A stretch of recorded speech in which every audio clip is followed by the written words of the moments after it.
पगले न होई पगले न होई प्यार के होई कसाई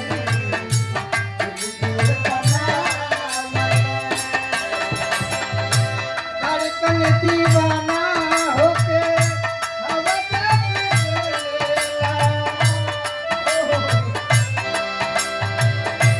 धड़कन दीवाना होके हवा मीठे बड़ी लागे हो लड़े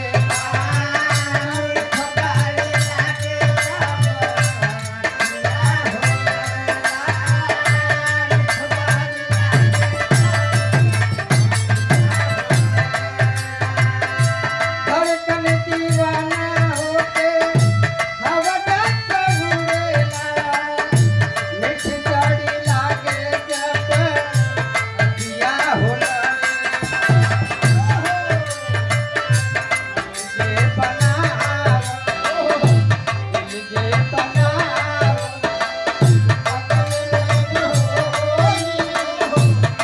जे बनाओ पगले न होई प्यार के बनावन होई कसाई दिल जे बनौले होई पगले न होई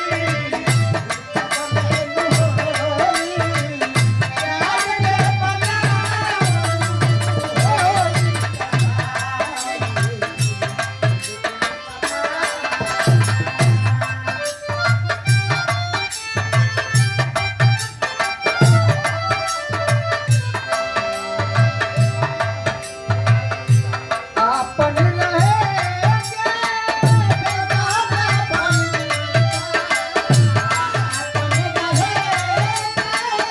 बेगाना भइल बा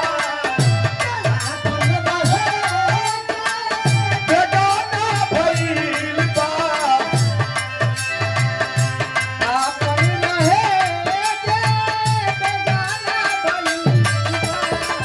जन्म दोसरा के दीवाना भइल बा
उहे गीत का लाइन बा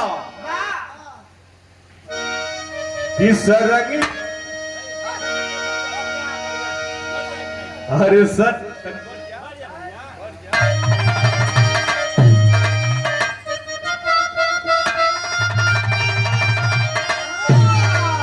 अरे सरंगी आवाले कडेरा अरे बताई दे रे छोटकी नानाती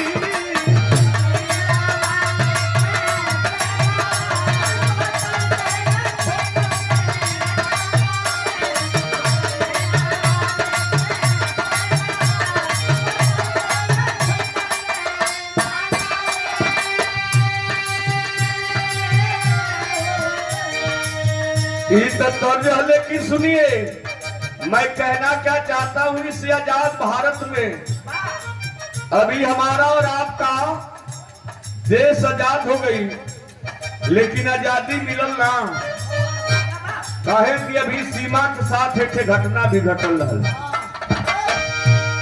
जौने के सोशल मीडिया पर भी आप लोग देखला। कुछ मनवादी लोग हैं, जैसे अगर बढ़िया पीडीए समाज के लोग कुर्ता पैजामा पहन ली तो ओके देख के बर्दाश्त ना कर चाहत लोग। कैसे कि अरे प्रजातंत्र देश भाई, ऐसी माँ बैठबू बैठ के काम ले लिया दूध के मत ना तो अरिये हम गावत है कि अरे प्रजातंत्र देश भाई, अरे कुछ पावल भाई बाकी बात।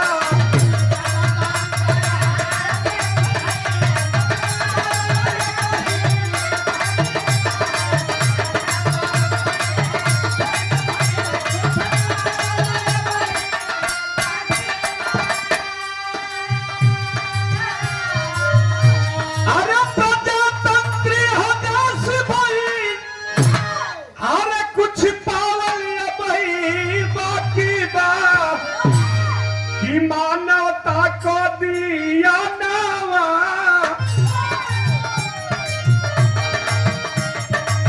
मानवता को दिया नावा, जवान भाई बाकी बात।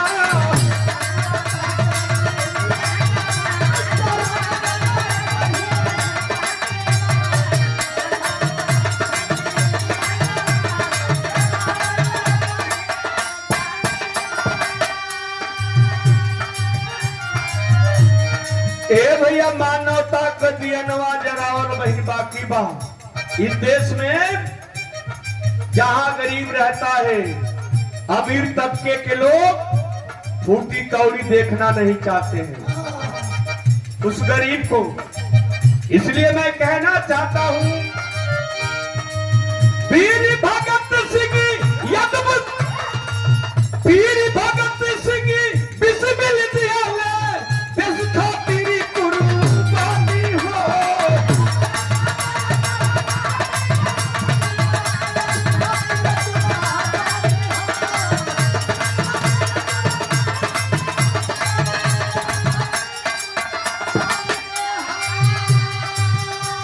ए भैया, ये देश में वीर भगत सिंह जितना अगर हिंदुओं का योगदान है देश में आजादी की लड़ाई में, उतना हमारे मुसलमान साथियों का भी योगदान है। वीर अब्दुल हमीद का नाम आप लोगों ने सुना है। जानकार वाली दस का कारणी, झांसी वाली रानी हो।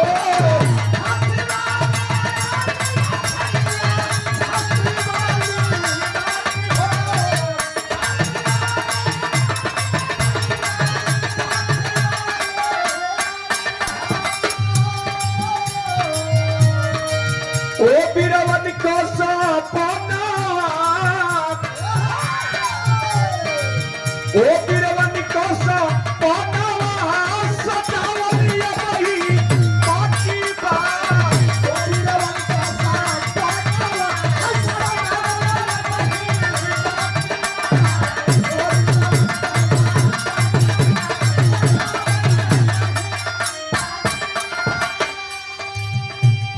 और हमारे देश में क्रांतिकारी हमारे नौजवानों ने देश को आजाद कराया, तो हमारी माताएं बहनों का भी योगदान है। झांसी की रानी का नाम आप लोगों ने सुना है। इसलिए मैं कहना चाहता हूं साथियों, जहां तक मेरी आवाज पहुंच रही है, आप लोगों से कहना चाहता हूं क्या,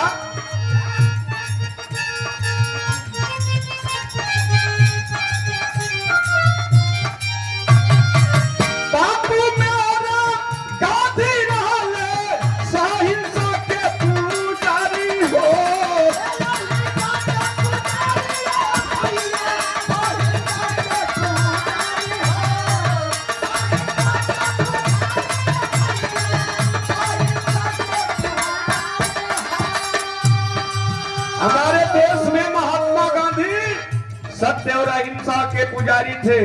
यहाँ तक गांधी जी का नारा था आहो, कि कोई एक गाल पर थप्पड़ मारे तो गांधी जी दूसरा भी गाल कर लेते थे, लेकिन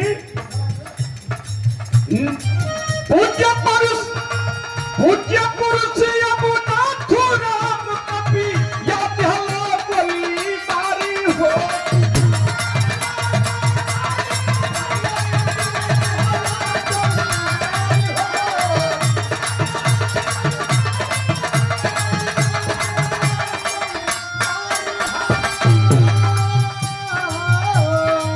हिंदू मुस्लिम सपना हवा, हिंदू मुस्लिम सपना हवा सजा लिया बही बाकी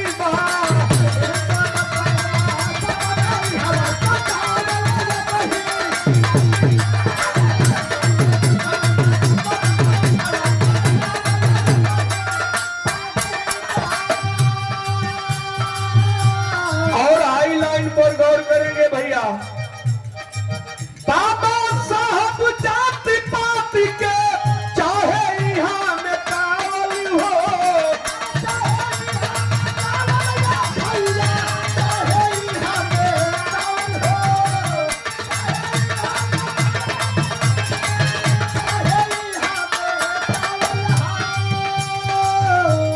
डॉक्टर भीमराव अंबेडकर साहब चाहते से इस देश में समानता का अधिकार हो, भाईचारा बढ़े, सबके भाई भाई लोग माने, लेकिन ये देश में माने वाले के लोग तैयार ना बा। अभी एक वीडियो चल रही थी फेसबुक पर, मैंने देखा शाम पे, एक भारतीय जनता पार्टी का नेता है, कह रहा है कि डॉक्टर भीमराव अंबेडकर साहब ने संविधान नहीं बनाया। वाह, ऐसे ऐसे लोग हमारे देश में पड़े हैं साथियों। बाबा साहब जाति पाति के चाहे यहाँ मिलावल हो,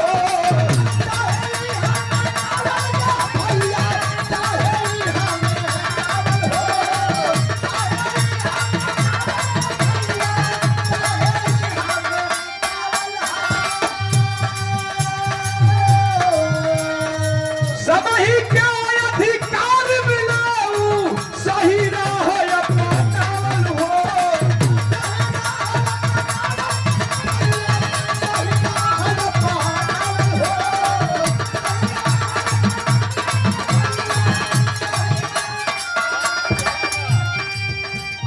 रुक जा भैया, निर्बल के भी गौरव, यही डॉक्टर भीमराव अंबेडकर साहब का संविधान है। कौन? अरे निर्बल के भी गौरव लगाओ रे भाई बाकी का।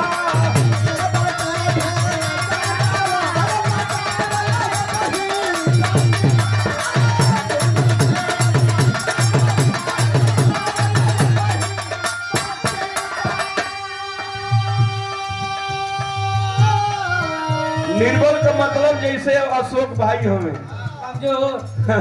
आई सरवन भाई कहत हो कि 100 ग्राम 50 ग्राम 25 ग्राम, वाह, एगो झूठा था वही में तेरुआ भाई। ऐसने लोगन के ही तरह सम्मान मंच पे आप लोग दे बात कैसे भाईचारा बढ़ी। वाह, सम्माने में ऐसा भल हूँ कि बेचारे कहो अशोक भाई, सरों में का सरों में रहते धैर्य हम सामाजिक अन्याय मिटे था लोहिया जी को दान हो।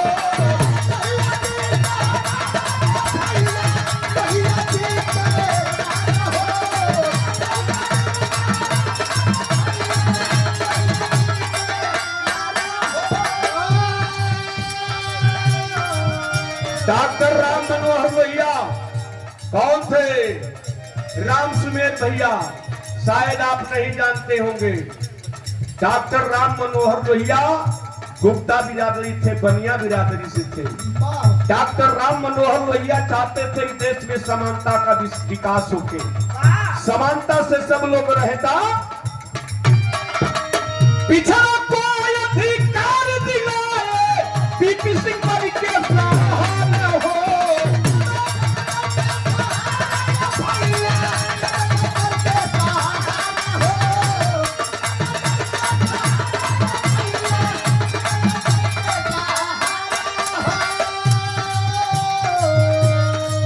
और इस देश में जो हमारे डॉक्टर भीमराव अंबेडकर साहब ने पिछड़ों को, दलितों को अधिकार दिया था संविधान के तहत, जब 89 में प्रधानमंत्री बनते हैं देश के कौन? बीपी सिंह। नहीं बीपी सिंह बने तो ये हमारे देश के लोगों ने नारा दिया कि बीपी नहीं फकीर है, भारत की तकदीर है। आज जब मंडल कमीशन लागू कैलन तो यही लोग कहे कि ये जयचंद की औलाद है। इसलिए मैं कहना चाहता हूं, पिछड़ा का अधिकार दिलाए, बीपी सिंह बन के सहारा हो।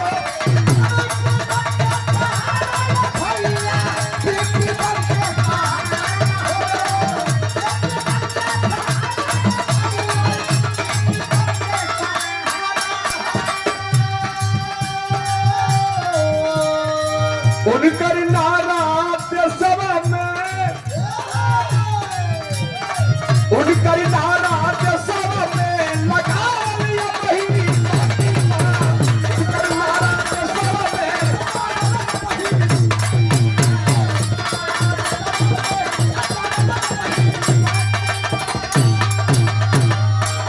और 101 रुपये सम्मान